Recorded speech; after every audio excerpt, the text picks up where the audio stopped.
कुछ कहना है। और जिन्होंने उस कड़ी धूप में इस कैंपेन को चलाया, मैं एक एक का शुक्रिया अदा करना चाहूँगा। और हम तमाम की इज्तिमाई मेहनत और की वजह से एक तारीख़ी कामयाबी हमको हैदराबाद के पार्लिमानी हल्के से मिली है। तो मैं इंशाअल्लाह कोशिश करूँगा, जस्तजू करूँगा कि जो भरोसा मुझ पर आपने कायम किया है, पहले से ज़्यादा हम लोग मेहनत करेंगे हैदराबाद की पार्लियामेंट की कि यहाँ पर डेवलपमेंट करवाने के लिए। और मैं साथ ही साथ शुक्रिया अदा करना चाहूँगा औरंगाबाद की आवाम का, और उन्होंने इम्तियाज़ जलील साहब के हक़ में अपने वोट का इस्तेमाल किया। अभी वहाँ पर काउंटिंग चल रही है, मगर जो भी अल्लाह का फ़ैसला होगा वो आवाम का फ़ैसला है, हम उसको कबूल करते हैं। और मुझे उम्मीद है कि इंशाअल्लाह ताला ना इम्तियाज़ जलील साहब, ना वहाँ के मजलिस के तमाम हमारे एक्स कॉरपोरेटर्स, वहाँ के ज़िम्मेदारान, उनके हौसले बुलंद रहेंगे। यकीनन हमारी ऐन ख्वाहिश के मुताबिक वहाँ पर नतीजा नहीं आ रहा है, तो मुझे यकीन है कि अक्टूबर में जब असम्बली के इलेक्शन होंगे, हम इंशाअल्लाह ताला ये कोशिश करेंगे कि औरंगाबाद में जो हमको कामयाबी नहीं मिली, हम इंशाअल्लाह ताला असम्बली के इलेक्शन में आज जो हमको कामयाबी नहीं मिली उसको हम असम्बली के इलेक्शन में कामयाबी हासिल करेंगे। और महाराष्ट्र के असम्बली इलेक्शन में हम लोग पहले से ज़्यादा ताकत से लड़ेंगे। साथ ही साथ मैं किशनगंज के अवाम का भी शुक्रिया अदा करूँगा कि जिन्होंने MIM पार्टी के हक़ में अपना वोट दिया, और जो हमारी कमज़ोरियाँ हैं हम कोशिश करेंगे उसको दूर करने के लिए। मैं साथ ही साथ PDM की हमारी पल्लवी पटेल, हमारी बहन का, उनकी माता का, उनकी माँ का, पंकज भाई का और उनके तमाम अपना दल के ज़िम्मेदारों का भी शुक्रिया अदा करूँगा कि हमने वहाँ पर भी जाकर PDM के लिए कैंपेन चलाया है। और हमारा ये PDM से जो हमारा ताल्लुक़ है वो जारी रहेगा, और इंशाअल्लाह ताला ये हमारी कोशिश थी और हम कोशिश को जारी रखेंगे।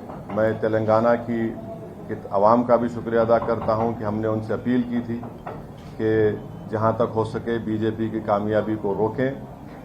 उन तमाम हजरात का मैं तहे दिल से शुक्रगुजार हूँ कि जिन्होंने खामोशी से इस मुहिम को चलाया, जिन्होंने आगे बढ़कर ये कोशिश की कि BJP के बढ़ते हुए ख़त्मों को तेलंगाना में या उनकी कामयाबी को रोका जा सके। मैं उनका भी शुक्रिया अदा करता हूँ। अब दूसरी बात यह है कि मुल्क की आवाम ने एक फ़ैसला दिया है। अब ये बात तो वाज़ेह हो चुकी है कि BJP को अभी काउंटिंग चल रही है, ऐसा लगता है कि उनके पास मैजिक नंबर नहीं आएगा जो 272 का नंबर है। और ये इस बात का ये इसलिए नतीजा आया क्योंकि 10 साल में BJP ने जो नफरत की सियासत की थी उससे आज लोग तंग आ चुके हैं। BJP ने जो बड़े बड़े ख्वाब दिखाए थे और वो तमाम के तमाम वो ख्वाब झूठे थे, तो नौजवान इस बात को महसूस कर लिया कि BJP बेरोज़गारी उनका मुक़द्दर बना चुकी है। किसान परेशान था, दलित और ख़ास तौर से जो लोग संविधान को चाहने वाले हैं वो इस बात को महसूस कर चुके थे कि मोदी ने जो 400 पार की बात की वो सिर्फ बाबा साहब अम्बेडकर के संविधान को ख़त्म करने के लिए की है। तो ये एक जो वर्डिक्ट आया है, अब अगर मोदी जी सरकार बनाएंगे तो उनको पार्लियामेंट में बैसाखियों के सहारे आना पड़ेगा। उनको पार्लियामेंट में बैसाखियों के सहारे आना पड़ेगा, और वो भी बड़ा अच्छा नज़ारा होगा देखने के लिए, क्योंकि 400 पार, बल्कि माशाल्लाह से इतने जो आप लोग यहाँ पर जमा हैं, आप लोगों ने भी कहा था एक एक का नाम अगर लेके बोलूं 450, किसी ने कहा 400। तो अंग्रेजी में एक कहावत है, you will have to eat the crow now, माने आपको कौवा खाना पड़ेगा। तो अब नहीं मालूम खाएंगे नहीं खाएंगे, मगर कहावत है। किसी एक माशाल्लाह एक साहब ने तो जो बड़े अपने आप को माहिर कहते हैं, उन्होंने कहा कि हैदराबाद हम नहीं जीतेंगे। खैर अल्लाह जो चाहता है वही होता है।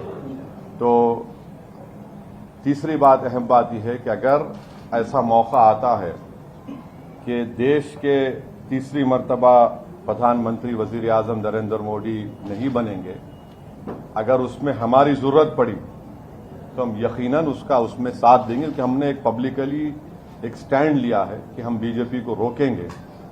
और चौथी बात यह है कि हम नरेंद्र मोदी से ये बताना चाह रहे हैं कि आप देखो ये नतीजा क्यों आया। उनको सेल्फ इंट्रोस्पेक्शन करने की जरूरत है और हम उम्मीद करते हैं कि पिछले 4 साल से जो लोग जेलों में सड़ रहे हैं उनकी फौरन रिहाई अमल में लाई जाएगी कानूनी तरीके से, क्योंकि याद रखिए कि अगर आप कमजोर पे जुल्म करेंगे तो उस कमजोर की तकलीफ को ऊपर वाला सुनने वाला है। तो अब नहीं मालूम कि फाइनल काउंटिंग होने के बाद कितने सीट बीजेपी लाएगी, मगर मुझे लगता है कि इंशाअल्लाह ताला वो मैजिक नंबर बीजेपी नहीं लाएगी। और क्या होगा, कल क्या होगा, परसों क्या होगा, तो ये हमारा इनिशियल रिएक्शन है। मैं आपके जरिए से रेवंत रेड्डी को मुबारकबाद देता हूं कि उनकी पार्टी 8 लोकसभा सीट पर कामयाबी हासिल की और महबूब नगर में भी हमने भी कोशिश की, कुछ 3000 वोट चिल्लर वोट से उनको कामयाबी नहीं मिली।